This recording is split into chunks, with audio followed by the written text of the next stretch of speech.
Bon, alors, ah bah ça a l'air mieux, ça a l'air beaucoup mieux.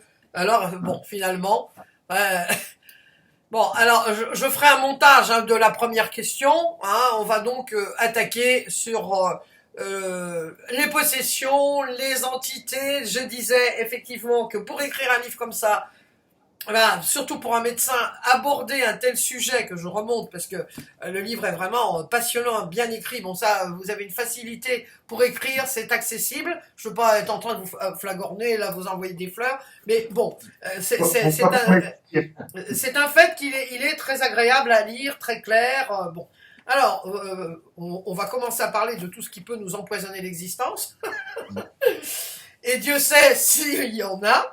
Donc, vous parlez beaucoup des pensées. Alors, comme moi, c'est un peu mon dada, les pensées, c'est mon gros dada. J'aimerais que vous nous disiez comment on se pollue l'existence avec nos pensées. Et quelque chose qui m'a vraiment frappé, parce que bon, je le savais, mais le lire, c'était autre chose, c'est qu'effectivement, quand on médit, quand on cancane, quand on dit du mal de quelqu'un, parce que c'est comme ça, on porte préjudice à la personne. Alors, j'aimerais que vous m'expliquiez tout ça, toute cette partie des pensées, la pensée le placebo, enfin, on en a déjà parlé dans une interview précédente, mais c'est vraiment passionnant. Alors, j'écoute le maître. Mètre 88, je suis pas un mètre 88 simplement. Ça, j'accepte ce mètre 88, le autres non. Mais si vous voulez, notre pensée, déjà, faut bien comprendre qu'elle ne reste pas enfermée dans notre boîte crânienne. C'est une évidence. Donc, elle rayonne tout autour de nous. Donc, il y a des expériences d'ailleurs qui ont montré qu'elle agissait sur les pensées des autres, elle agissait sur la matière, elle agissait bien sûr aussi au niveau de notre corps. Donc, au niveau de notre corps, pour passer là-dessus, bon, comme vous disiez tout à l'heure, il y a le placebo. Et le placebo, c'est rien d'autre que la croyance d'une personne pour son traitement et qui va faire que ça va donner jusqu'à 35% en moyenne de résultats positifs. C'est énorme, hein. Voilà, on peut dire que 35% des effets obtenus par n'importe quel remède ou technique, n'importe quel remède, naturel, pas naturel, etc., eh bien, sont obtenus par l'effet placebo, c'est-à-dire par la pensée même de la personne. Après ça, moi, je donne souvent aussi l'exemple de la sophrologie ou de l'hypnose, parce que le sophrologue, le talent du sophrologue, c'est de mettre la personne en état modifié de conscience. Oui. Arrivé là, il va lui passer une induction, et puis à partir de là, c'est l'esprit de la personne qui reçoit le message qui va faire l'action sur le corps. Mais c'est pas le sophrologue, c'est la personne, son esprit qui va faire. Tout ce qu'on est capable de faire en état sophronique, eh bien, je considère qu'on devrait être capable de le faire à l'état conscient, sauf qu'on n'y croit pas. Donc, voilà, c'est ça. Mais ça va, vous voyez, parce que là, en ce moment, bon, en France, on voit tout ce ramassis dans tous les partis de tout ce qui se dit et tout. Je trouve ça personnellement lamentable, hein, parce qu'on cancane. On cancane et on répète des cancanages, et finalement, ça devient l'égrégore qui. Tout à fait. Hein? Et là, c'est pour ça qu'on dit souvent, vous savez, on a les gouvernants qu'on mérite. Oui. Si vous voulez, ce qu'il faut bien comprendre, c'est qu'à partir du moment, moi, je fais faire souvent dans les stages des petits exercices de l'amour. En voyant de l'amour, on s'envoie à l'amour. Deux personnes s'envoient à l'amour, et là, on se sent royalement bien, aussi bien que quand on la reçoit, que quand on l'envoie. Par contre, l'inverse est malheureusement vrai. C'est-à-dire, c'est que nous, en France, on est les champions des grandes gueules, hein, faut pas... Oui. Et donc, j'assume, hein, je suis français. Et donc, si vous voulez, c'est qu'à force de critiquer toutes ces personnes, eh bien, alors on leur envoie des pensées négatives.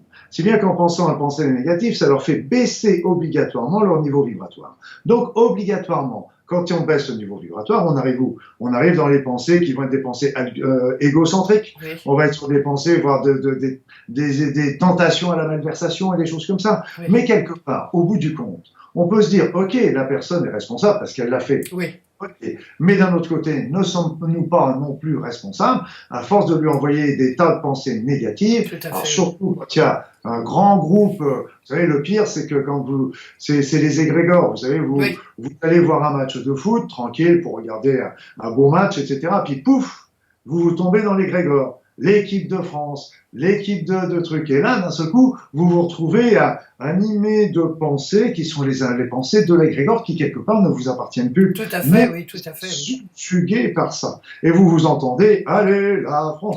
Et Oui, non, mais c'est vrai, ouais, c'est vrai. C'est assez drôle ce que vous dites, enfin drôle. Je l'ai vécu. Une fois, je suis allé. Bon, moi, mon fils est un passionné de foot, alors je suis allé voir le foot et je me suis senti lourde après. Vous voyez, oh là là, comme s'il y avait un énorme truc sur moi. Bah c'est ça. Oui, non mais on est porté par cet égrégore, etc. oui, oui. Et puis après ça, ben, on retombe. Et ça, l'égrégore, qu'est-ce que ça fait? Ça fait que cette puissance de la pensée réunie, c'est que ça nous submerge tellement notre pensée que on devient, regardez les gens qui vont se taper pendant un match, les supporters qui se tapent. Oui, tout à fait. Pour un méchant jeu où on tape dans petit ballon là. Oui. D'abord, on pourrait leur en mettre 2, comme ça éviterait de ballons. Non, mais c'est vrai, c'est franchement. Alors, ouais, c'est quelque chose qui. Alors, on influence notre environnement. Bon, bien sûr que grâce à la physique quantique, on sait qu'on est tous reliés, hein, donc automatiquement, bon, c'est compréhensible. Mais le voir écrit, moi, ça m'a. Oh là, j'ai dit oui, effectivement. Et ça rejoint le premier accord Toltec qui dit que ta parole soit pure ou soit parfaite, ou je sais pas, un truc comme ça.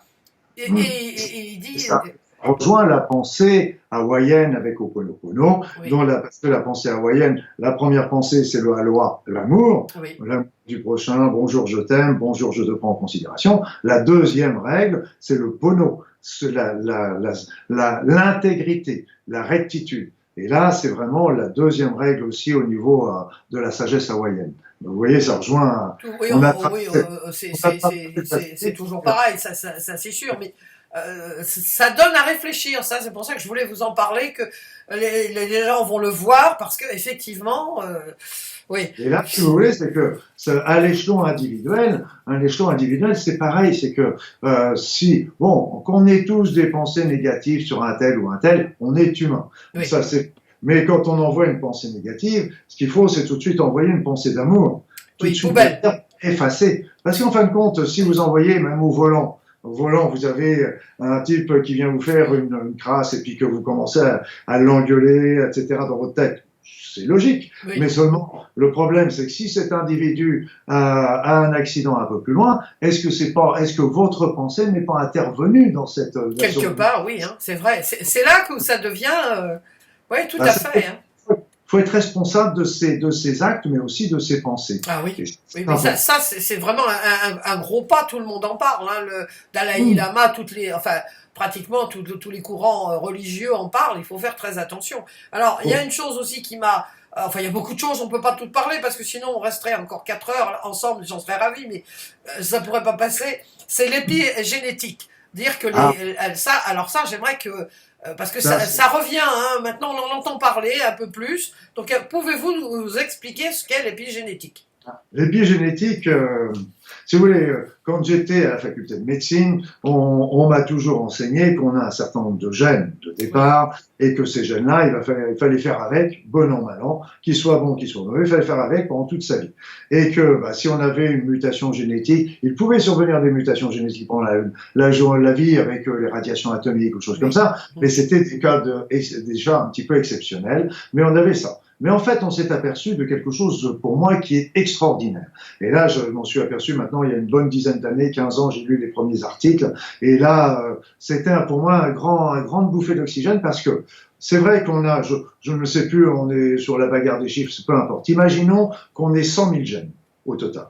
Sur ces 100 000, il y en a 22 000, on sait, qui sont actifs. Oui. Donc, il y en avait 80 000 qui ne servaient à rien. On avait même considéré au départ que c'était, les généticiens parlaient de l'ADN poubelle. Pour vous dire la bonne considération qu'ils avaient. Oui. Mais enfin, on s'est aperçu que, en fonction de nos vécus, de nos émotions, de nos modes de vie, on était capable d'ouvrir et de fermer des gènes.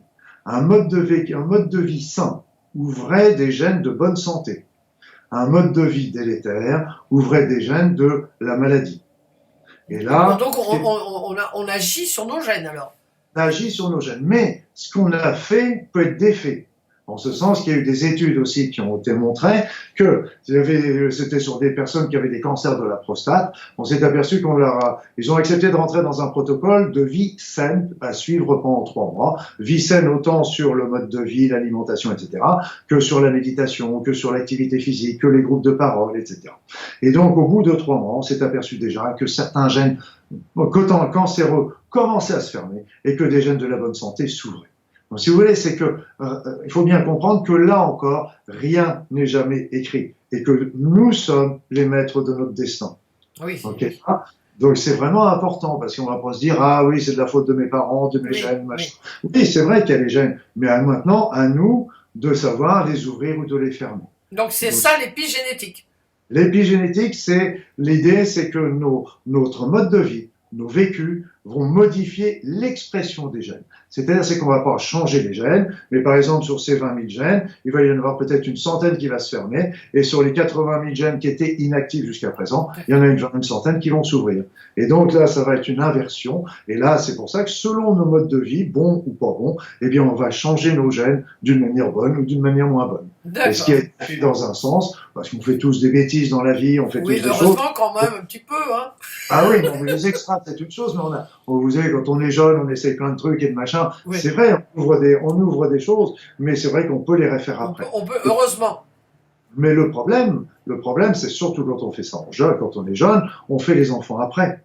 Oui. Et quand on fait ça après, les modifications épigénétiques sont transmissibles. Oui, c'est ça, c'est ce que vous dites, oui, c'est ça. Les mères qui sont stressées passent leur stress, altèrent les gènes de l'enfant parce qu'ils sont stressés aussi. Des enfants stressés. Voilà, on aura des enfants stressés. On a vu ça avec l'Holocauste, pendant la Deuxième Guerre mondiale, on a vu ça avec l'événement du 11 septembre aux États-Unis, etc. Donc, on a vu ça aussi au Canada. Ils m'ont montré une étude qu'ils avaient faite parce qu'il y avait une période où ils avaient un gros hiver. Alors moi, je suis très inquiet quand ils me disent un gros hiver parce qu'ils ont déjà moins 40, c'est normal. Oui. Alors, gros hiver, je me demande ce que c'est. Et là, ils ont été coupés du monde pendant un certain temps. Et les femmes qui étaient enceintes ont eu des enfants qui étaient plus stressés que les autres. C'était visible avec un taux de cortisol qui était plus élevé que la moyenne. Ah, dites donc, ouais. Ça, c'est comme quoi, hein. Alors, on va parler de tous ces petits. Finalement, quand je suis arrivé à la fin de votre livre, je me suis dit, mais on a tous un sort qui nous a été jeté. On a des entités. Alors, on va parler des premières choses. Quelqu'un qui est malade. Alors, est-ce que c'est parce qu'il a une entité qui est sur lui ou comment ça se passe? Alors, si vous voulez, il faut déjà définir un petit peu les entités. Voilà, on va définir les entités. On peut considérer qu'une entité, c'est une conscience, un esprit qui n'est pas incarné. Okay. C'est un petit peu une définition. Voilà. Et donc, après ça, il y a beaucoup de petites entités. Alors, c'est vrai que ces petites entités étaient assez rares autrefois. Et c'est pour ça que moi, je m'en occupais pas trop. Et quand je voyais ça, souvent, comme j'étais médecin, j'envoyais ça chez un guérisseur qui s'occupait de ça. Mais le fait est qu'aujourd'hui, il y a de plus en plus d'entités à cause de ce niveau vibratoire qui monte, qui a secoué un petit peu la vase qui était au fond. Si bien que les entités, on est tous pollués par des petites entités. On y est tous. Faut pas se leurrer. Et même moi, j'y suis tout le temps et je suis tout le temps en train de refaire un petit nettoyage. Alors, ces entités, elles rentrent en nous, elles sautent, elles bougent, elles remuent, elles sont très actives. Et le truc, c'est que quand elles sont capables, elles vont aller se fixer sur les endroits en souffrance. Ah oui, c'est ça, oui. Et inversement, elles sont capables de se fixer sur un endroit et provoquer une souffrance de l'organe. Et si vous voulez, c'est que la première fois où j'ai pris conscience d'une entité, je vais vous la raconter parce qu'elle est rigolote celle-là, parce que j'étais médecin. Ouais. Moi, j'avais mal à une épaule. Bon, vous savez, les médecins, dès qu'ils ont un problème quelque part, ils le soignent avec la plus extrême énergie par le mépris. Donc, on se soigne jamais. On dit, ça va passer. Ça va passer. Donc, évidemment, comme tous mes confrères, ça va passer. Et puis, cette douleur me taraudait, etc. Et puis, au bout de quelques jours, j'avais une réunion je devais faire en voiture, et j'emmenais 3 personnes dans ma voiture. Je conduisais et j'avais toujours mal à cette épaule. Je la sentais, cette douleur, toujours présente, etc. Et puis, à un moment, sur la conduite, sans que je fasse rien du tout, sans que je demande rien du tout, je conduisais. Et d'un seul coup, je sens la douleur qui s'éva. Et là, j'étais vraiment heureux de sentir que cette douleur se libérait dans mon épaule. Et j'allais dire dans la voiture, wow, c'est génial, ma douleur est partie. Mais j'ai été pris de court parce que la voisine de derrière, elle m'a dit, aïe, aïe, aïe, mon épaule, aïe, aïe, aïe, mon épaule. Oh là! Et là, j'ai compris qu'en fin de compte, ce que j'avais un truc sur l'épaule qui a sauté sur la voisine de derrière. Donc vous comprenez, et ça a été pile poil. Mais j'allais le dire, et c'est elle qui a crié la première fois, aïe mon épaule, aïe mon épaule. Et comment vous expliquez ça alors? Parce que je vous ai dit, ce sont des petites entités qui sont capables de venir s'incorporer en nous. Elles sont souvent bruyantes au départ, quand elles rentrent un petit peu comme ici, etc. Et puis après ça, elles vont trouver un petit endroit tranquille pour se chauffer, nourrir. Alors elles vont vous titiller, mais pas méchamment. Si vous voulez, c'est que vous allez vous dire, ah tiens, j'ai la vésicule qui me chatouille en ce moment. Oui, mais j'ai mangé une mousse au chocolat ce midi. Oui, mais je suis un peu stressé. Donc on va pas tout mettre sur le dos des entités, évidemment. Oui. Mais alors c'est peut-être vrai, mais d'un autre côté, il peut très bien y avoir des petites entités qui viennent tarauder. Et ces entités viennent nous pomper notre énergie. Elles viennent prendre l'énergie et viennent perturber les organes, le fonctionnement des organes. Alors comment on se rend compte, quoi, parce que vous avez dit il y a quelques instants, j'en voyais chez mes clients. Comment vous les voyez alors? Comment ça se voit? On les voit, moi je les ressens en faisant les soins énergétiques. Oui. On peut demander à les ressentir et puis on les ressent tout de suite. On peut faire des tests énergétiques qui vont nous le donner. Oui. Ceux qui pratiquent par exemple la radiesthésie, l'antenne de l'échelle, la kinésiologie, ils vont avoir aussi cette information-là. Qui vont leur donner la confirmation. Mais ce que je peux vous dire, c'est qu'autant autrefois, c'était quelque chose de relativement rare, autant aujourd'hui, c'est quelque chose de très général. Alors souvent, ce que je dis, vous voyez, c'est que je voyais ça encore, je sors d'un stage là depuis que j'ai fait à Paris donc pendant 5 jours, on se dit, ok, je vois un organe qui est en souffrance. Je regarde s'il y a des entités, oui. Donc là, je vais demander, je vais éliminer ces entités, je vais les transmuter, enfin je vais demander à les transmuter parce que c'est pas moi qui le fais, c'est eux qui sont beaucoup plus capables que moi pour le faire, et après ça on voit ce qui reste. Parce que soit les entités sont la cause, à ce moment-là, ça va améliorer largement, ça va solutionner peut-être même le problème, soit les entités sont une conséquence, donc on va déjà soulager un petit peu le problème, et il restera après ça à traiter le côté physique, évidemment, parce que s'il y a un foie ou une vésicule qui est malade, elle va attirer les entités. On enlève les entités, la vésicule est toujours malade, mais on a déjà allégé le problème, si vous voulez. Donc, alors, dites-moi si je me trompe. C'est-à-dire que quand on est malade de quelque part, est-ce que c'est toujours des entités, des miasmes, ou non, ou des entités, ou des sorts qui nous ont été jetés non. Si vous voulez, c'est des choses qui sont très fréquentes, c'est vrai, mais faut pas leur mettre non plus sur le dos tous les malheurs du monde. Hein, c'est pas tous les malheurs du monde. Ça, c'est sûr. Mais c'est vrai que malheureusement aujourd'hui, et c'est pour ça que j'ai écrit ce bouquin, c'est que les petites entités, je les ai vues de plus en plus fréquentes.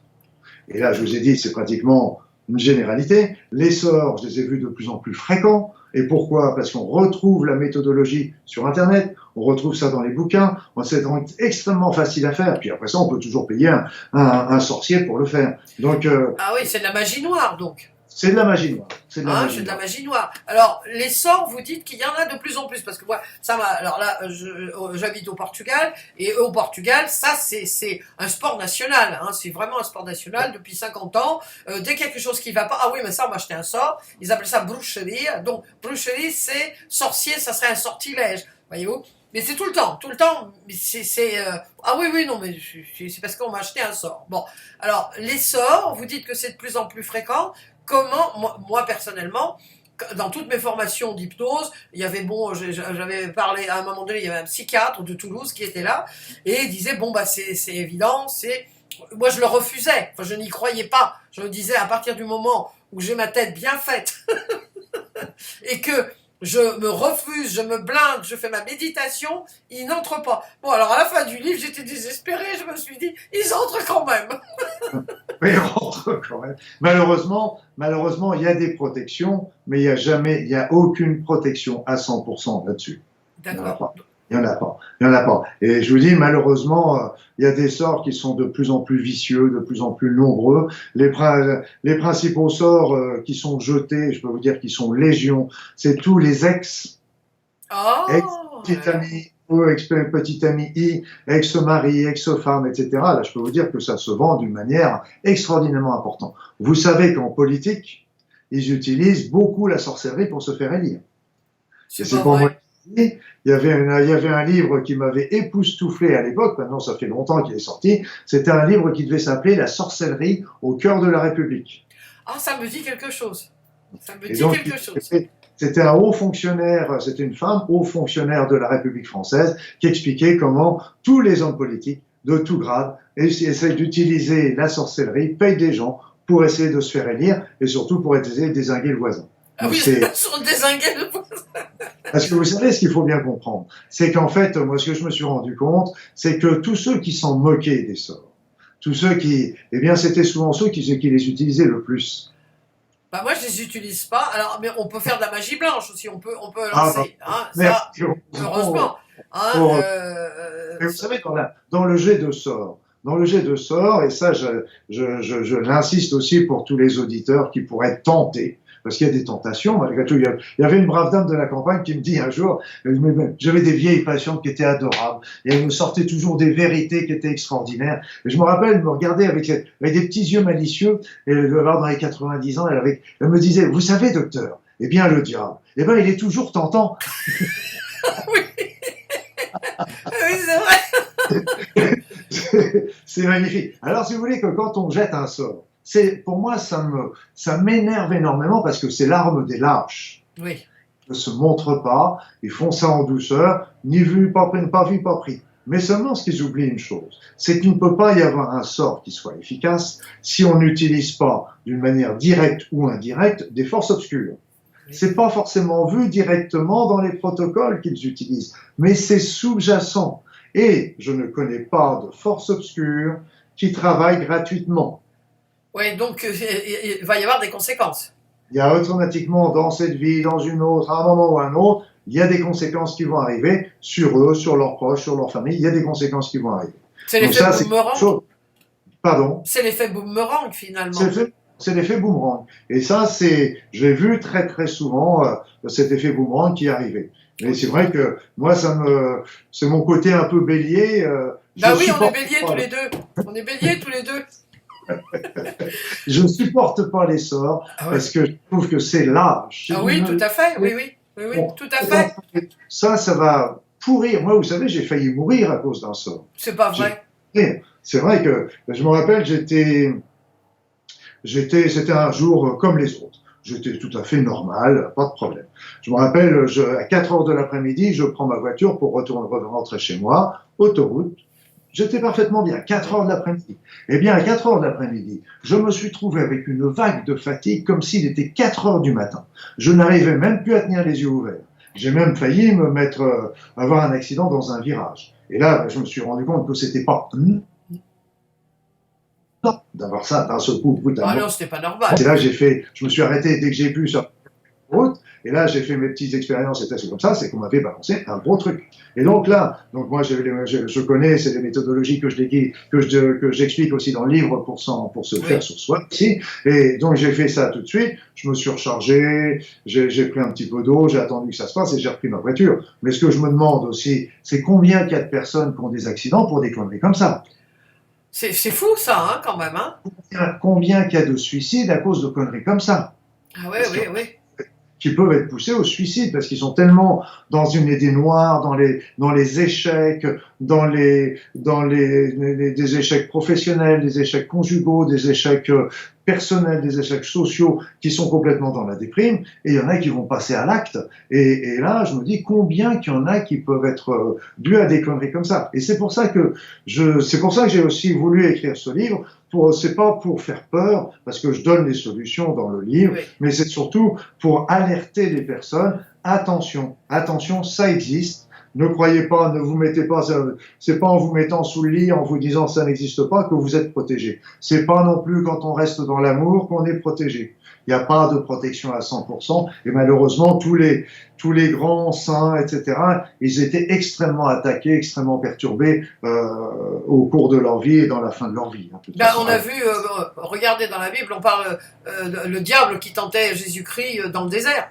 Donc c'est ça, hein, le fameux diable de la petite grand-mère, hein, c'est ça. Donc, alors, vous expliquez, c'est vrai que quand on va dans un hôpital, c'est très chargé négativement, hein, et pas uniquement par les, comment dire, pas uniquement, bon bah parce que c'est jamais drôle d'aller à l'hôpital, on va accompagner quelqu'un qui est malade et tout ça. Il y a beaucoup là, il y a une recrudescence d'entités, de miasmes, alors là c'est déjà il y a les pensées de souffrance. Voilà, c'est ça, oui. Oui. Obligatoirement. Vous savez, moi j'avais une chienne qui était placide comme tout, mais dès que je l'emmenais chez le vétérinaire, je peux vous dire qu'il fallait que je la traîne tellement elle avait peur, alors que d'habitude il n'y avait jamais de problème. Donc ils sentent la peur, ils sentent la souffrance, ils sentent tout ça. Donc il y a les souffrances, déjà les pensées de souffrance, les pensées des personnes, etc. Après ça, il y a les entités, certaines entités qui sont attirées par la souffrance.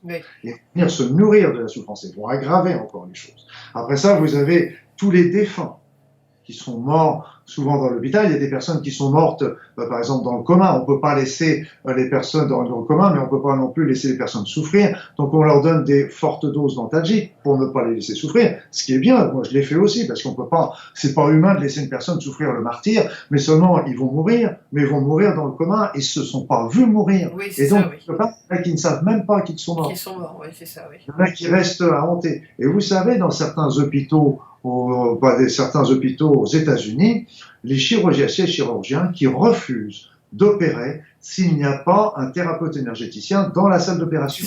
Oui, vous le dites, c'est incroyable. Ça se passe comment alors? Parce qu'en fait, la personne est en anesthésie générale. Oui. Et si vous voulez, en général, nos corps subtils s'en vont. Oui. Et donc, normalement, le corps physique, il y a toujours la vigilance du corps physique et qui prévient toujours s'il y a un danger, il rappelle la cavalerie, si je peux dire. Oui, et donc, le problème, c'est quand la personne est sous anesthésie, il n'y a plus cet appel. Oui, oui. Et donc, à ce moment-là, il peut très bien y avoir justement ce genre d'entité ou des défunts qui passent et qui trouvent quelque part un corps inanimé, inhabité et qui peut venir à ce moment-là, venir le squatter. Et donc, c'est pour ça qu'il est important de venir protéger le patient qui est sur la table d'opération pour justement éviter ce genre de mésaventures. Aux États-Unis, il y en a pas mal de chirurgiens qui refusent ce genre de choses. Mais ils sont branchés quand même, hein, parce que dites donc, moi j'avais jamais entendu, c'est dans votre livre que je l'ai lu, c'est vraiment... C'est des belles ouvertures de l'esprit, c'est-à-dire, c'est que vous savez, je voyais, il est évident que notre esprit n'est pas dans notre cerveau. Non, c'est une évidence. Ouais. On a plein de preuves maintenant, par exemple, même quand on a un électroencéphalogramme plat, les gens sont capables encore de décrire ce qui s'est passé, alors que leur cerveau ne marchait pas. C'est un exemple parmi plein d'autres. Mais, si vous voulez, c'est que notre esprit, où est-ce qu'il est? Où est-ce qu'elle est, notre conscience? Oui. Se situe dans nos corps subtils. Oui. Alors c'est amusant parce que je voyais encore un congrès là, tout dernièrement à Paris qui disait oui, notre conscience n'est pas dans notre esprit, mais ils disent pas où elle est. Donc, Oui. enfin, quand on connaît les corps subtils, on comprend aussi que quand on s'en va à la mort, quand on fait des voyages hors du corps, eh bien c'est notre conscience qui s'en va avec ces corps subtils. Donc quand les corps subtils sont partis, bah, la place est vide et donc oui, ça peut être occupé. Voilà.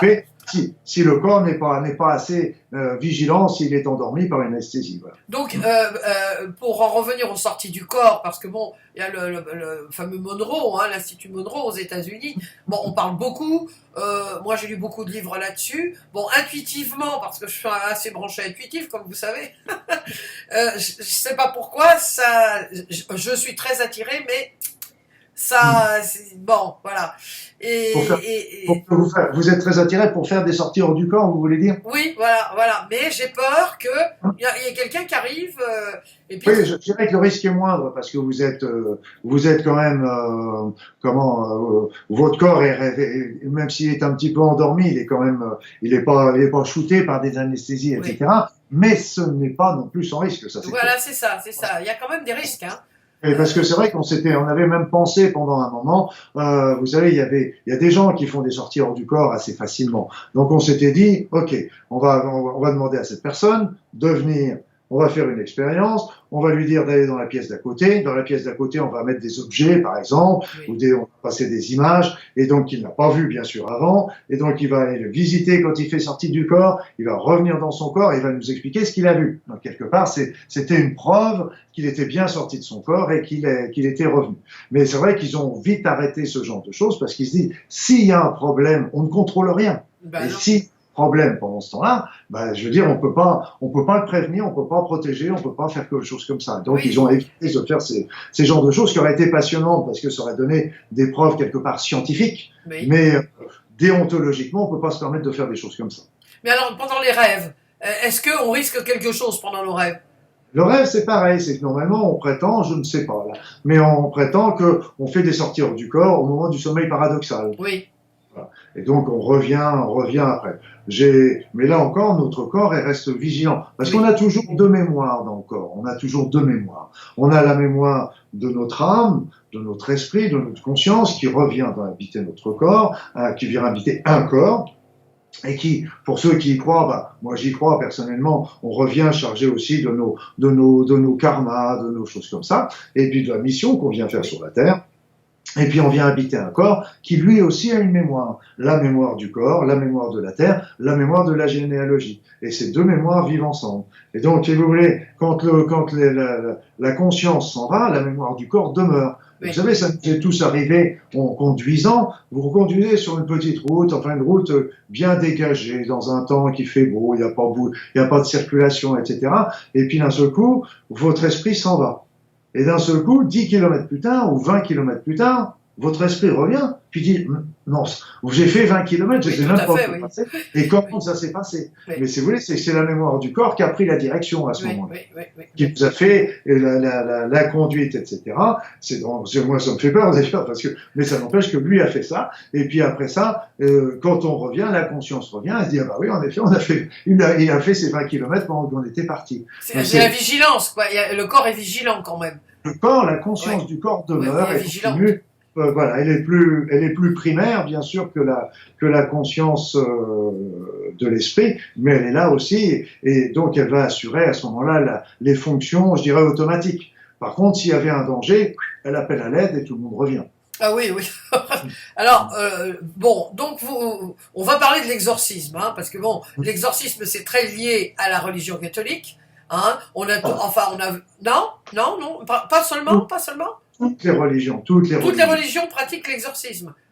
Mais quand même, bon, moi je suis chrétienne, donc et puis on a vu le fameux film d'exorcisme qui était épouvantable. Ça a marqué. C'est terrible. Bon, on a souvent, donc l'exorcisme, ça existe encore?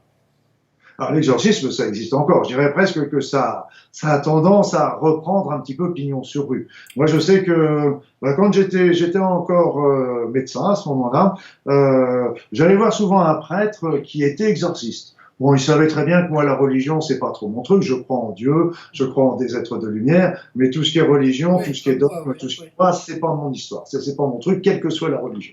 Mais on discutait, on discutait à cœur ouvert, lui il était très versé sur les médecines naturelles, donc on parlait beaucoup de ça, et puis lui il était exorciste, et c'est vrai qu'il m'a beaucoup appris justement sur toutes ces notions d'entité, etc. Par exemple, j'arrivais le voir, et puis de temps en temps j'arrivais le voir, bonjour monsieur le curé, je viens à notre rendez-vous pour qu'on discute un petit peu cet après-midi, et puis il dit, oh Luc, toi tu vas pas là. Moi, je dis, attendez, moi, ça va très bien, il n'y a pas de souci. Luc, ça va pas. Assieds-toi, je vais te faire un truc. Non, mais monsieur le curé, moi, ça va très bien.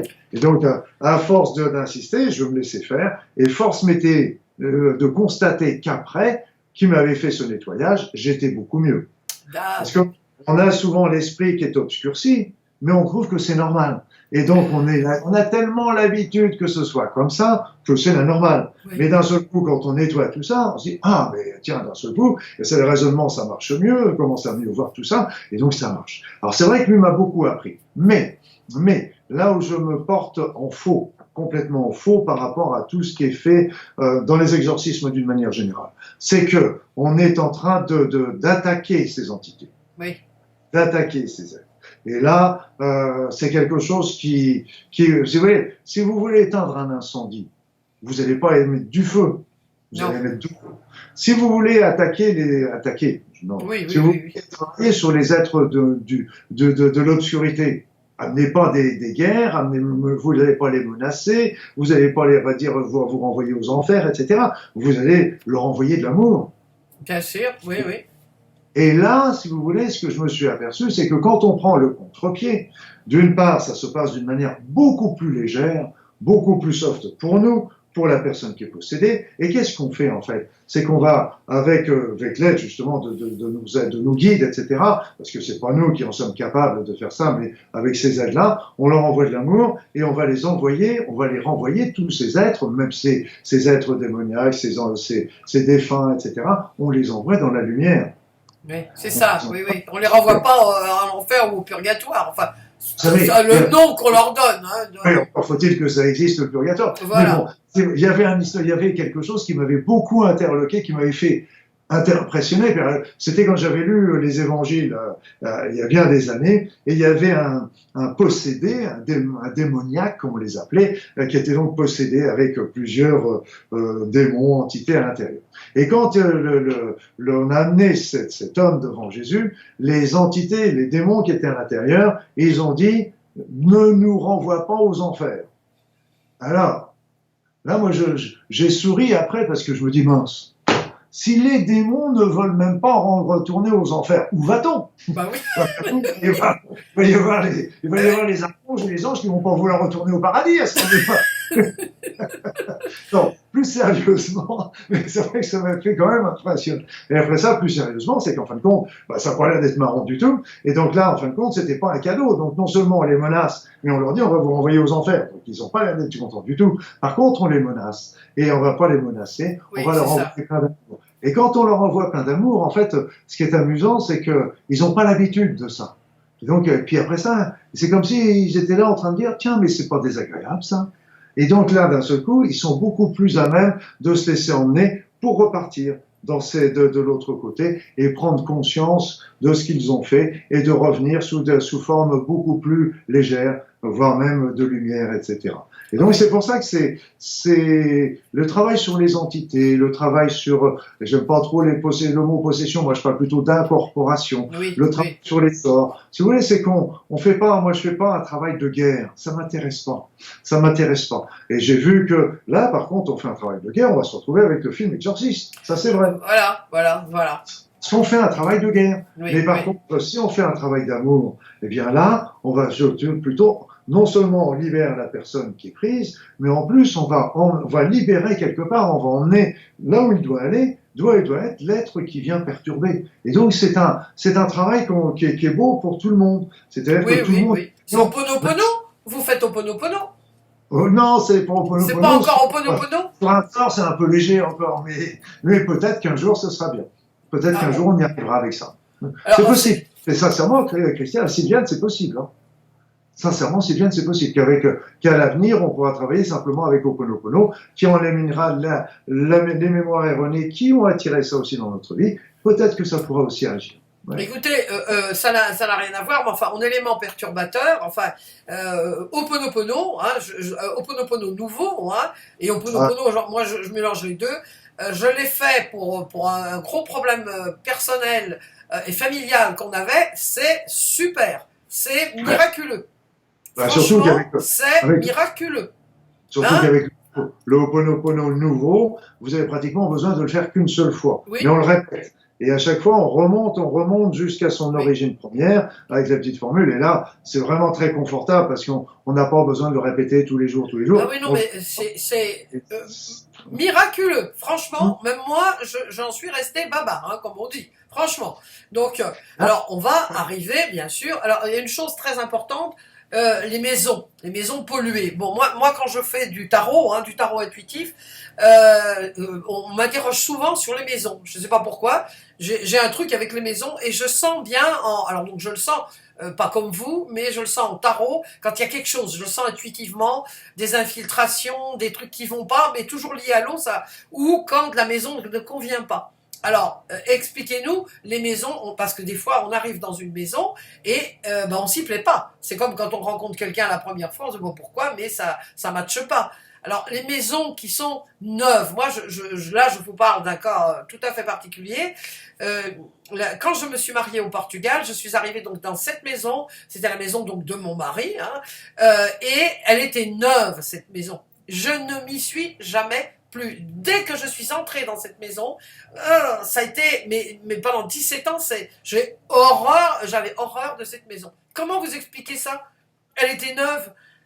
Ah oui, mais neuve, déjà, vous savez, j'étais à Hawaï il y a 2 ans et ils avaient construit des magnifiques immeubles de luxe, etc., en plein sur d'anciens cimetières polynésiens, par exemple. Après ça, il y a bien sûr les entités, etc. Ok, mais il faut aussi voir qu'il y a la géobiologie aussi qui peut intervenir. Donc ça aussi, c'est un élément important parce que si vous êtes dans un lieu perturbateur, etc., ça c'est un autre domaine que je traite pas dans le livre. Mais après ça, vous avez la possibilité, vous savez, un lieu est toujours, un lieu vide attire toujours les convoitises. C'est-à-dire, qu'il peut y avoir aussi des entités qui vont venir et qui vont squatter. Moi, je sais que toutes les maisons que j'ai habitées, elles étaient déjà habitées, si je peux dire. Elles étaient habitées, donc hantées, quoi. C'est ce qu'on appelle hantées. C'est ça, hein? Oui, mais après ça, il y a tout. C'est-à-dire, c'est qu'elles sont hantées. Il y a des esprits qui sont là parce que c'était chez eux avant et puis ils s'occupent même pas de vous. Je veux dire. Après ça, il y en a d'autres qui vont un petit peu venir vous voir ou vous essayer de pomper un peu votre énergie. Il y en a d'autres qui vont essayer de vous perturber. Donc, on a là encore un petit peu tous les degrés un petit peu. Il y en a même j'ai même vu des cas où il y avait des entités qui avaient complètement séduit les acheteurs. Ah oui? Tout à fait. Et là, je me rappelle, une amie qui m'avait dit, waouh, regarde, Luc, viens voir, il y a une maison qui est super, on l'a trouvée avec Philippe, elle est géniale, elle est magnifique. Et quand je suis arrivé la voir, ça, joli. Vous savez, je dis toujours, c'est quand vous avez les annonces pour acheter les maisons, il y a amoureux des vieilles pierres. Oui. Donc là, quand ça commence comme ça, c'est en général que c'est une ruine. Et là, c'était amoureux des très, très, très, très vieilles pierres. Ah, c'est drôle, hein? Bon, et en fin de compte, on s'est aperçu que cette femme, la maison était habitée, et qu'en fin de compte, le zozo qui était là-dedans, elle l'avait repéré, c'était une mignonne petite jeune femme, etc. Et donc elle l'avait repéré, il l'avait trouvé bien à son goût, et il l'avait complètement faussé son jugement pour le montrer cette maison comme étant admirable. Et oui, donc, parce qu'il voulait qu'elle l'achète. Et pour qu'elle l'achète, et elle l'a acheté, et puis elle a vécu un enfer là-dedans. Ah oui, ça. Alors, comment peut-on se rendre compte qu'on a des petites entités ou des grandes entités? Comment on peut s'en rendre compte dans notre vie courante?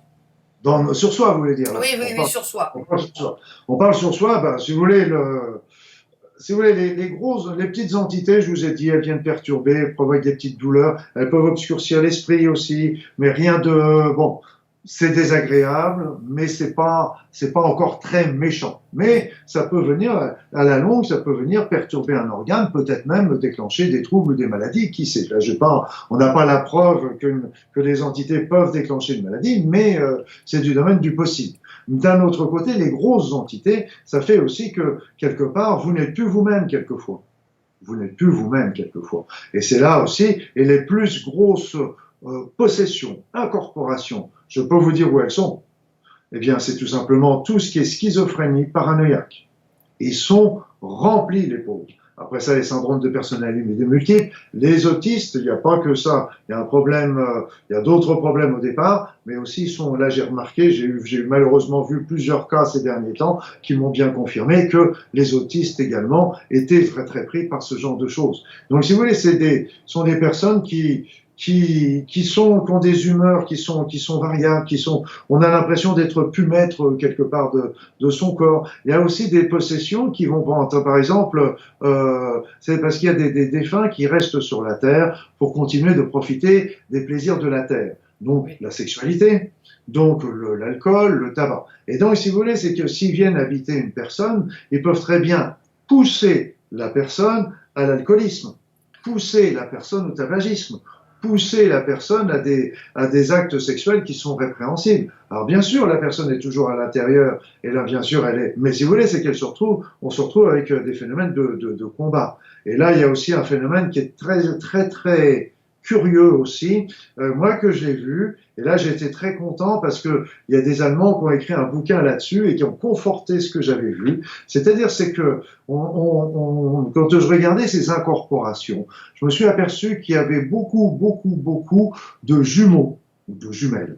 Beaucoup de jumeaux et de jumelles. Et ce qui se passe, en fait, c'est qu'il y a très souvent, il y a beaucoup de grossesses, beaucoup plus de grossesses gémellaires. Dans le médecin allemand, là, dans le livre, il parlait de 60%. Je pense que c'est un petit chiffre. Je pense qu'on peut même aller plus loin. Et là, ces grossesses gémellaires, c'est qu'il y a un des deux embryons, au stade des tout premiers stades, la petite morula, quelques cellules, etc. Il y en a un des deux qui meurt. C'est bien qu'on ne le verra pas, on va faire l'échographie 3 mois plus tard, donc on verra rien du tout, c'est que quelques cellules. Par contre, l'être qui était là, eh bien l'être qui était là, il y en a qui vont partir, mais il y en a d'autres qui vont rester. Alors ils peuvent rester parce que le survivant se sent coupable du décès, ou alors celui qui est décédé, il essaie de rester, de squatter le survivant pour profiter d'une vie terrestre. Mais il y en a beaucoup. Et là aussi, ce que je me suis aperçu, parce que vous savez, on a un peu l'esprit obtus aussi, parce que je me suis aperçu qu'il n'y avait pas que des jumeaux, il y avait aussi les triplés, les quadruplés, les quintuplés. Donc, si vous voulez, c'est que, et ça, c'est aussi une sorte de squat qu'on retrouve aussi fréquemment chez les personnes. Donc alors c'est vrai qu'il y a des personnes, et elles sentent qu'il y a quelque chose qui va pas, elles sentent que quelque chose les perturbe, elles sentent que, voilà, même il y en a qui me disent, mais je l'ai demandé à ma mère si j'avais pas un jumeau pendant ma grossesse, etc. Ma mère m'a dit non, bien sûr, parce que ça s'est passé au tout début de la grossesse et il n'y a pas eu une fausse couche, il n'y a pas eu une chose comme ça. Mais si vous voulez, c'est qu'elles sentent quelque chose qui va par quelque chose qui les attire d'un côté, qui n'est pas eux de l'autre. Oui, si vous voulez. oui. Ah oui, dis donc, ça va loin, hein. Ça peut agir sur les caractères, hein, largement. Les personnes qui deviennent très, très agressives, etc. Des personnes, des sautes d'humeur, personnes qui passent un bon week-end avec son mari, et puis d'un seul coup, elle rentre dans la salle de bain, elle ressort, c'est une furie, alors que tout allait bien et que c'était un week-end merveilleux. Mais ça, c'est parce que c'est pas elle. Oui, on dit qu'elle est possédée, des fois, on dirait qu'elle est possédée. Hein, on le dit, hein. C'est l'expression. Alors, si vous voulez, dans la possession, c'est pour ça que j'emploie pas trop ce mot-là, parce que c'est un mot qui fait peur, on voit tout de suite l'exorcisme. Oui, oui. Moi, je me place complètement à porte-à-faux par rapport à ça, parce que tous les soins énergétiques, par exemple, au départ, ce qu'on a fait pendant des siècles, c'était qu'on prenait les anomalies, les énergies négatives, on prenait tout ce qu'on trouvait qui était pas bon pour la personne, négatif pour la personne, on balançait ça dans le cosmos, etc. Donc on faisait un acte guerrier, je dirais. Oui, oui, encore, oui. Et donc là, avec tous les soins qu'on fait maintenant, que je conseille maintenant, que je pratique maintenant, que j'enseigne maintenant, eh bien là, on fait le principe inverse. C'est qu'on prend ces choses négatives et on les transmute en quelque chose de positif. Voilà, c'est ça, oui. C'est différent, oui. C'est tout à fait beaucoup plus soft, déjà, pour nous. Oui, bien sûr. Parce qu'on n'est plus dans un combat, on a déjà beaucoup moins de risques d'eux, et puis là on est en train d'emmener tout ce petit monde-là dans la lumière, et ça perturbe beaucoup moins, on nettoie tout aussi efficacement, au moins aussi efficacement, le patient que quand on en faisait l'exérèse, mais on va beaucoup moins le perturber. Oui, et puis bon, ça allège aussi l'atmosphère. Voilà. Parce que vous savez, moi je regardais, quand j'étais gamin, j'ai passé beaucoup d'années de mes études chez les franciscains. Donc, qu'est-ce qu'on me montrait? On était à la messe 2-3 fois par semaine, et on regarde, évidemment, quand on est gamin, on n'écoute pas trop ce qui se passe, on regarde les vitraux, on regarde les machins, et qu'est-ce qu'il y a? Il y a des diables partout, il y a des anges, des archanges qui vont les combattre, etc. Et réfléchissez 2 minutes, même 2 secondes. Réfléchissez. Ces êtres, des anges, ces archanges, ces êtres de lumière, sont des êtres lumineux, pleins d'amour. D'un amour extraordinaire. C'est dans un amour, je dirais, sans pas vraiment... Inconditionnel, oui, absolument, oui. Donc, est-ce que vous croyez vraiment, une seconde, que ces anges et ces archanges, un jour ou l'autre, vont prendre une épée, une flèche pour aller titiller l'être le plus abject qui soit en face d'eux? Ils sont dans l'amour, ces êtres-là. S'ils se baissaient à faire ça, ils seraient automatiquement... Tout à fait. D'arriver dans le niveau de ce qu'ils sont en train de combattre. Et donc, si vous voulez, ces flèches, ces lances, ces boucliers, c'est des boucliers de l'amour. Ça peut-être qu'ils vont piquer l'autre, mais ils vont piquer l'autre avec l'amour, et non pas pour essayer de le trucider. Oui, c'est ça, lui faire mal, parce que finalement, ils se mettent au même niveau qu'eux. Exactement. Oui, ils se mettent au même niveau qu'eux. Voilà, et donc c'est pour ça que quand on réfléchit à ça à 30 secondes, on s'aperçoit, là, on a complètement faux depuis le départ. Oui, Parce que, oui, tout à fait. disait, le combat des forces du mal contre les forces du bien, alors c'est vrai qu'on est dans un monde de dualité, c'est vrai. Et moi, je considère que tous les gens qui sont délinquants, tous les gens qui sont délinquants sont des gens qui sont au départ criants d'absence d'amour, de manque d'amour. Donc, Oui, oui, oui, ça je suis d'accord avec vous. Oui, oui, oui. ils recherchent l'amour par la violence, par la force. C'est pas pour autant qu'il faut pas s'en protéger, c'est pas du tout ce que je veux dire. Oui, oui, bien Mais sûr. ça peut être que quand on les prend, on leur dit, tiens, tu vas te punir et on va te mettre en prison, là tu vas pouvoir cultiver l'amour. On sait tous que la prison, c'est exactement l'inverse que ça va produire. Parce que là, c'est un milieu carcéral de combat permanent, et donc il va ressortir souvent pire que quand il est Oui, rentré. oui, oui. Donc, si vous voulez, c'est que on combat. Moi, j'avais une image que je trouvais géniale. C'était, vous prenez deux pièces d'habitation, l'une à côté de l'autre. Vous prenez deux pièces, une qui est dans la lumière la plus absolue, une autre qui est dans l'obscurité la plus absolue. Les deux pièces sont à côté de l'autre. Vous ouvrez la porte qui est entre les deux. Qu'est-ce qui se passe? La lumière rentre dans l'obscurité, mais l'obscurité, elle rentre pas dans la lumière. Ben non, c'est ça. Donc, ça veut dire quoi? Ça veut dire que l'obscurité, c'est la manque de lumière. Oui. Ça veut dire tout simplement que le mal, c'est l'absence d'amour. Oui, oui, oui, oui, ah oui, mais ça c'est des gens, on les voit bien. Bon, moi je regarde, enfin, ce que je peux capter au Portugal, on voit bien les gens, si ils ont besoin qu'on s'occupe d'eux, ils ont besoin qu'on les aime, voilà, c'est tout. Bon, On a tous un besoin criant d'amour, de toute façon. tous, c'est toujours ça, hein, toujours ça. On est là on est là pour expérimenter l'amour. Et là, vous voyez, Florence, ma compagne, travaille beaucoup sur la mission de l'amour, la mission du pardon. Et donc, on discutait ensemble, on se dit, de toute façon, il n'y a pas une seule mission de vie, de notre raison d'être sur la Terre, qui ne soit pas dans l'amour.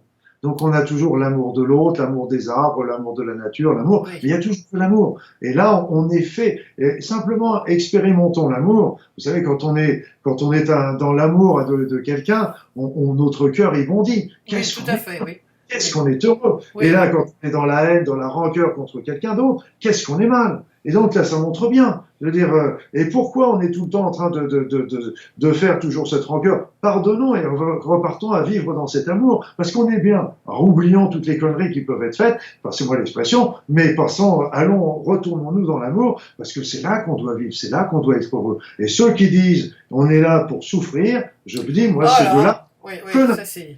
De la connerie. Je ne suis pas souvent des gros mots, mais là, j'en dirais. On n'est pas là pour souffrir. Mais là, si vous voulez, c'est qu'on est là pour apprendre, pour évoluer. On est là pour apprendre, oui, tout à fait. Pour évoluer. Et on n'a pas besoin de souffrir, pas obligatoirement, pour avancer, pour évoluer. Ce n'est pas obligatoire.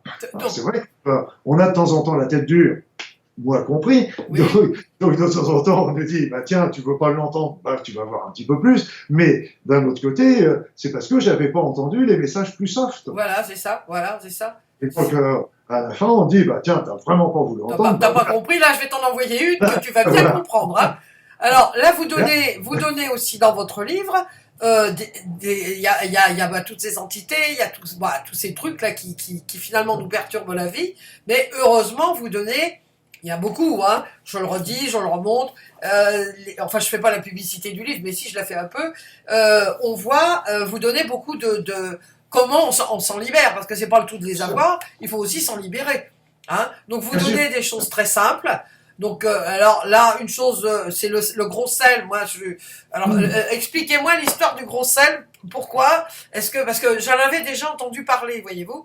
Alors j'en ai une amie de ma fille l'avait. J'ai mon chat qui fait des bêtises là. Donc qu'est-ce que ça fait le gros sel quand on prend un bain de pied avec du gros sel?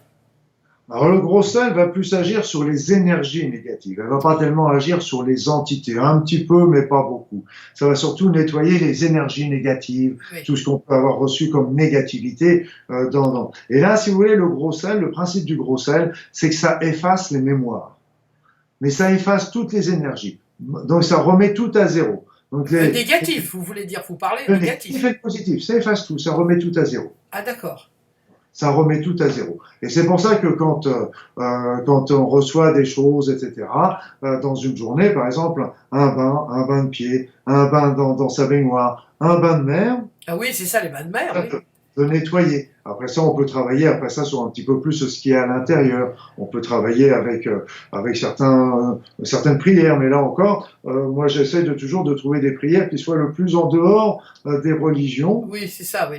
Elles sont bien dans les religions, hein, c'est pas ce que je veux dire, mais bon, c'est que ce soit des prières qui sont un petit peu universelles. Voilà, c'est ça, universel. Donc vous donnez, alors vous donnez là, il y a des tests, hein, les gens, c'est important. On va pas parler de tout parce qu'il y a tellement de choses. Donc vous donnez comment voir si finalement il y a des entités, hein, et puis comment après on peut s'en débarrasser. Et finalement, vous donnez deux façons. Hein. Il y a l'ancienne façon.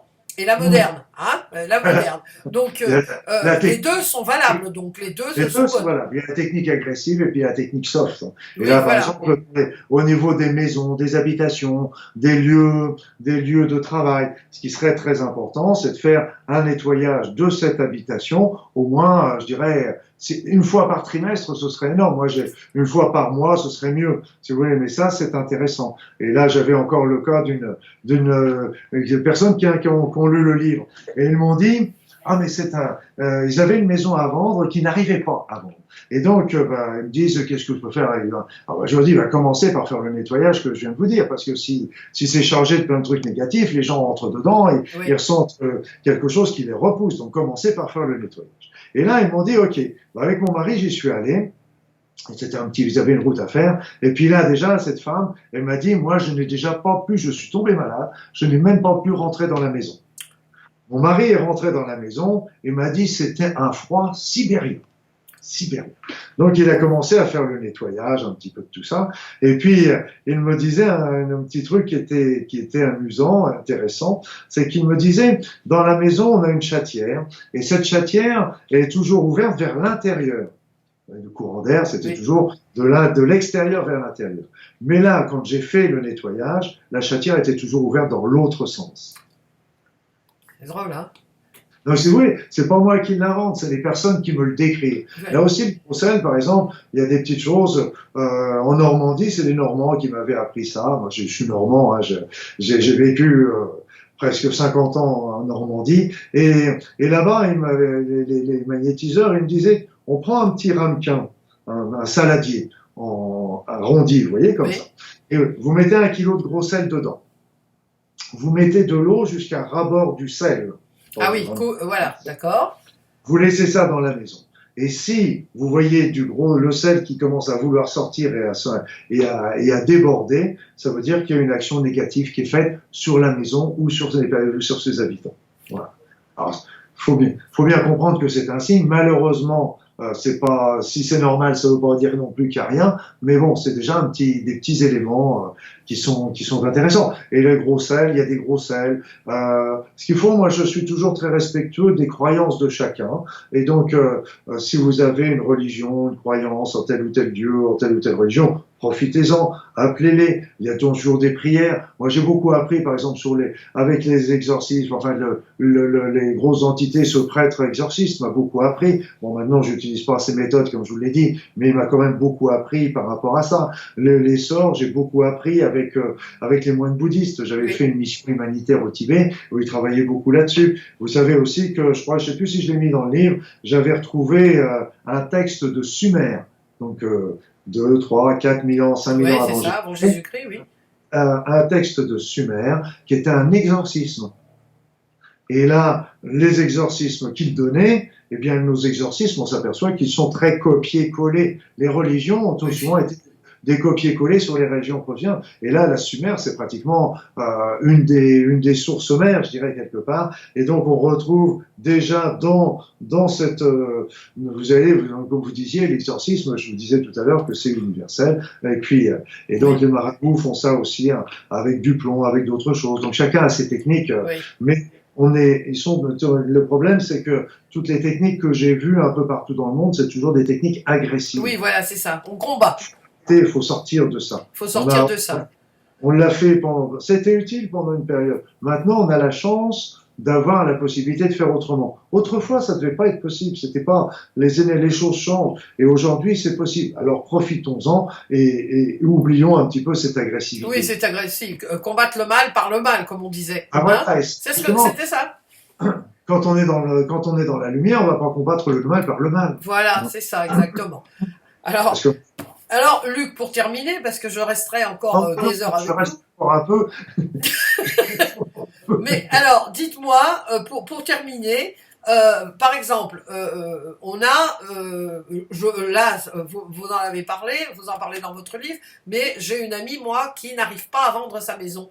Et j'ai senti, mais d'une autre façon, hein, puisque moi je travaille bon, avec les lectures intuitives, je sentais le beau-père qui habite cette maison. Je l'ai connu, c'était un sacré bonhomme, enfin sacré, pas vraiment sacré justement, et il est toujours là. Et il n'arrive pas à vendre cette maison. Il Donc, l'avait vendue. Il l'avait vendue. Paf. il est toujours là, vivant ou toujours là, Ah non, mort? non, mort. Il est Oui. mort. Non, il est mort. Oui, j'ai oublié de vous dire. Donc, et moi, j'ai dormi une nuit dans son lit. J'ai dit non, je veux aller dormir. Je lui ai parlé, hein, je lui ai parlé. Je lui ai dit mais va-t'en, hein, allez, il faut partir et tout ça. Donc ça allait un peu mieux. Mais il y a un gros problème dans cette maison quand même. La maison, elle était vendue. Paf, ça fait 2 ans qu'ils essayent de la vendre. À chaque fois, ça y est, ça marche pas. Donc, qu'est-ce que vous me conseilleriez de faire? Voilà, si vous voulez déjà faire le nettoyage que j'indique dans le livre, qui est simple, qui est facile à faire. Il y a quelques prières d'ailleurs pour nettoyer aussi les habitants, les mémoires, etc., qui peuvent être chargés. Après, si vous voulez, pour moi, les êtres défunts, il y a des êtres défunts qui veulent rester sur cette terre. Ok. Moi, je dis, ok, c'est votre choix, hein, c'est Oui, leur après choix. tout, oui. C'est eux qui. Après ça, je dis, à partir du moment où ils veulent rester sur la terre, moi, je veux bien, ça me dérange pas du tout, mais qu'ils viennent pas enquiquiner les vivants. Voilà, c'est ça. Moi, je dis, les vivants avec les vivants, les morts avec les morts, et les vaches sont bien gardées. Donc là, pour moi, c'est très, très clair. À partir du moment où il y a quelqu'un qui vient enquiquiner les vivants d'une manière ou d'une autre, à ce moment-là, il va falloir le faire partir, mais de faire partir plutôt l'emmener dans la lumière. L'emmener dans la lumière. Alors souvent, c'est pour ça que quand il y a des défunts comme ça, qui peuvent venir rester accrochés à des lieux, à des maisons, etc., à ce moment-là, moi, je suis un passeur d'âme. Donc là aussi, c'est quelque chose que c'est une charge. C'est une charge. Oui, vous en parlez, des passeurs d'âme, oui. Pas un cadeau, mais c'est une charge. Mais je le fais parce que à chaque fois, ça passe par des centaines d'âmes qui circulent, des choses. Je suis épaté par le nombre d'âmes qui passent à chaque fois. Mais je me dis toujours, moi, si j'étais de l'autre côté et que j'étais coincé de l'autre côté, qu'est-ce que je serais content, quelqu'un qui vienne me renvoyer dans la lumière. Donc c'est pour ça que je continue ce travail malgré tout. Et par contre, donc après ça, on peut appeler les autres défunts de la famille. D'accord. Autres défunts de la famille. Donc on leur dit, ok, ce monsieur, il avait des pères, il avait un père, des parents, il avait des frères, des sœurs, etc., qui sont peut-être décédés, et donc ils viennent l'emmener, essayer de l'emmener, les anges, les archanges, etc. Donc là, souvent, ça peut aider aussi beaucoup à ce que cet être comprenne qu'il n'a plus rien à faire ici. Les autres vont lui dire que c'est quand même beaucoup mieux de l'autre côté et que c'est plutôt là-bas qu'il a sa vie et non plus ici. Donc souvent, ça permet de faire que là encore, c'est pas le chasser, c'est surtout l'emmener dans la lumière tranquillement. Donc là, et c'est la dernière chose qu'il faudrait regarder aussi, c'est qu'il peut y avoir aussi des sorts sur la maison. Ah, des sorts sur la maison. D'accord. Ça existe aussi. Vous savez, il y a des sorts généalogiques. Oh là, dis donc. Il y a des sorts karmiques. Parce que les généalogies, je ne vais pas vous dire la phrase, mais vous savez, du genre, je te maudis, toi, et là. Donc là, on se rappelle des Templiers, là. Hein. Pas mine de rien, on est en train de le faire. Oui. Déjà. Donc même si on le dit en rigolant, etc., on le fait quand même quelque part. Oui, et donc là aussi, il y a des sorts karmiques. Donc là aussi, de toute façon, que ce soit karmique, généalogique, etc., la méthodologie que je donne dans mon livre est toujours aussi efficace. Donc c'est pas un souci. Mais il y a des sorts extrêmement vicieux en ce moment. Là, j'avais une dame, par exemple, elle m'a envoyé un mail il y a pas très longtemps. Elle m'a dit, écoutez, docteur Baudin, mon mari est touché. Mon mari est touché, moi je commence à être touché par un sort. Et en fin de compte, ce qu'on s'était aperçu, c'était que ce sort avait été dirigé vers le patron de ce monsieur. Donc le sort avait été lancé sur le patron. Et à partir du patron, ça a touché la famille du patron, sa femme, des enfants, etc. Ça a touché bien sûr l'entreprise. Et à travers l'entreprise, ça a touché les employés. Et à partir des employés, ça a touché les familles des employés. Donc vous voyez un petit peu c'est des trucs. Mais comment ces gens, ils lancent des sorts? Ils lancent des sorts comment? Ils parlent, c'est tout, ils parlent? Non, non, il y a des méthodologies. Là, c'est un sort avec une méthodologie particulière, etc., et qui vont faire que ce sont des sorts qui vont toucher aussi tous les êtres qui sont en contact. Donc, c'est des sorts entre guillemets contagieux aussi. Mais si vous voulez, c'est viral finalement. on pourrait presque dire ça, mais vous savez, l'homme est un génie pour découvrir des nouvelles armes de guerre, etc., mais c'est un génie aussi pour découvrir des nouvelles armes pour aller emmerder son patient, son voisin, et surtout que ça ne se sache pas et que personne ne le voit. Voilà. Donc là, alors, pour terminer, si je veux me protéger de tout ça, moi, qu'est-ce que je fais? si vous voulez, c'est qu'il n'y a pas beaucoup de protection à 100%. Il n'y en a pas. Déjà, moi, je dirais que la meilleure chose, c'est déjà on peut commencer à demander à se faire sa bulle. Oui, voilà, c'est ça, c'est ce que je fais tous les jours, moi. Tous les jours, c'est déjà important, contre toutes les nuisances qu'on pourrait trouver, et de demander aussi que toutes ces nuisances seront transformées en énergie positive. Ah voilà, c'est ça, voilà, c'est ça. C'est pas les repousser, Oui, c'est les transformer en quelque chose de positif. On peut appeler aussi beaucoup nos anges et nos archanges et nos êtres de lumière. Et là, sont vraiment des... Après ça, on peut utiliser des pierres, il y a des pierres de protection également. Le Moki, là, c'est ça? Le Moki, c'est différent. Le Moki, ça va absorber les mauvaises énergies. Là, on va plus utiliser l'obsidienne céleste, la stibine, l'obsidienne pourpre, etc., ou la tourmaline noire. Donc, c'est des pierres qui sont des pierres de protection. Mais, si vous voulez, elles ne vont pas protéger surtout, il y en a pas. À 100%, oui. Il y en a pas. Donc, si vous voulez, moi, personnellement, ce que je fais aussi, c'est que régulièrement, sur moi, je regarde si j'ai pas reçu un petit cadeau dans mes petites chaussures pendant la nuit. Voilà.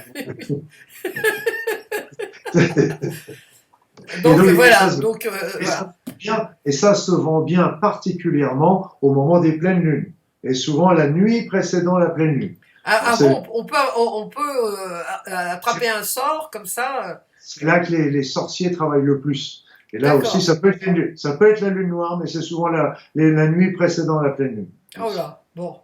Alors écoutez, on va terminer malheureusement, malheureusement parce que j'aimerais bien encore, on pourrait en parler des heures. Hein, il est tellement riche ce livre, il couvre vraiment beaucoup de choses très intéressantes, bien dites. Et puis bon voilà, il y a surtout des méthodes, des exercices simples. Je dis bien simple. Et pour voir. Ce ne sont pas des exercices, c'est vraiment des éléments pratiques pour oui, voilà. Enfin, moi, j'appelle ça des exercices. Et oui, mais moi, j'appellerais plus ça, c'est les remèdes. Oui, voilà, des remèdes. C'est ça, c'est le mot exact. Des remèdes, précisément, pour se protéger de tout ça. Écoutez. Surtout de rester dans la lumière. Rester dans voilà. Que notre parole soit juste, que soit pure. Oui, ça. Et puis, même plus que là, c'est vraiment être toujours guidé par cette lumière est toujours importante. Et c'est pour ça que quand il y a des sorts, par exemple, je regarde jamais d'où ça vient. Oui, c'est pas important. C'est ce qu'il faut, c'est s'en guérir. Voilà, ça va nous mettre dans la rancœur, dans la... Oui, voilà. Quand même, quand je découvrais, parce que de temps en temps, on le découvre fortuitement, même sans le chercher, c'est facile à trouver, c'est très facile de trouver. Mais quand on le retrouve, d'un seul coup, on s'aperçoit que c'est pas du tout les personnes auxquelles on pense qui l'ont lancé. Oui, en plus. Et il y a même des personnes que vous ne connaissez pas qui sont capables de vous les lancer. Ça oui, sûrement, hein, les jaloux, l'envie, tout ça, donc...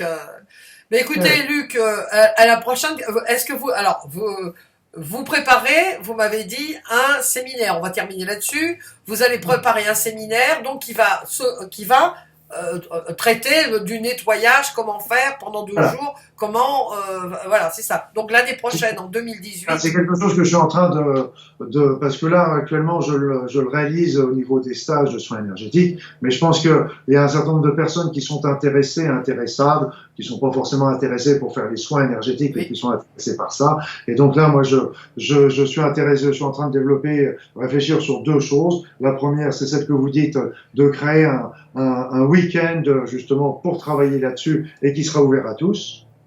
Et donc qui permettra justement de toucher, de comprendre, etc. Et puis je suis en train de réfléchir aussi parce que je vois tellement de personnes qui sont dans la souffrance par rapport à ça. Je suis en train de réfléchir si je vais pas ouvrir une consultation par correspondance pour libérer justement un petit peu ces personnes, parce qu'on n'a pas besoin d'être là, on n'a pas besoin d'être trop près pour travailler là-dessus. Mais ce qu'il faut comprendre, c'est que avant de faire une consultation, avant d'intervenir, je vous parlais par exemple des schizophrènes et des paranoïaques.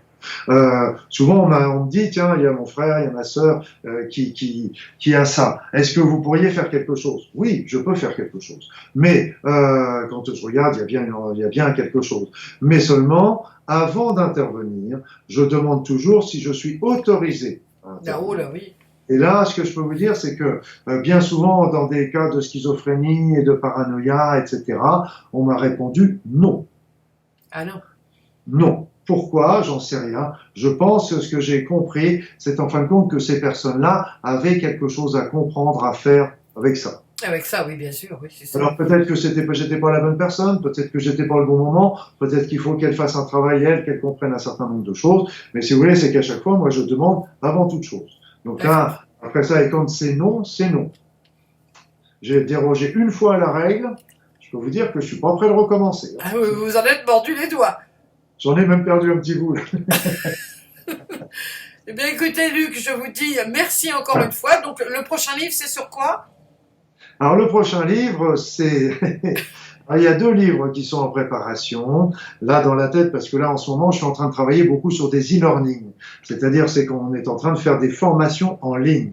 Ah Donc, oui, oui, oui, oui, ça j'ai vu, oui, oui, oui. qui vont être sur des sujets divers, etc., qui me prennent beaucoup, beaucoup de temps. Donc sur créer sa vie autrement, il va y avoir Ho'oponopono, Aura, la force de la pensée, il va y avoir même des éléments d'énergétique, il va y avoir aussi travail sur le cancer, sur des choses comme ça. Donc ça me prend beaucoup de temps. Dans la deuxième moitié de l'année, je vais travailler, il y a 2 livres, il y en a un qui va travailler sur la médecine spirituelle, Ah oui. et puis un autre, c'est un roman, un peu qui va prendre la poursuite.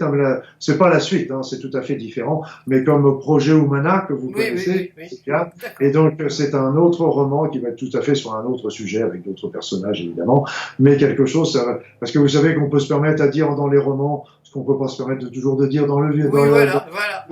Mais la guérison, la guérison spirituelle, non. Ça, hein? Ouais. Donc c'est le projet, c'est le Bon, projet. c'est les projets. Donc, Bon, bah alors, à la prochaine fois. ils sont déjà là, il faut le temps de Voilà, les c'est écrire. ça. Donc, à la prochaine fois, Luc. Ah bah avec grand plaisir, Sylviane. À très bientôt. À très bientôt et merci à Et tous. merci, c'est moi qui vous remercie. Au revoir. Au revoir.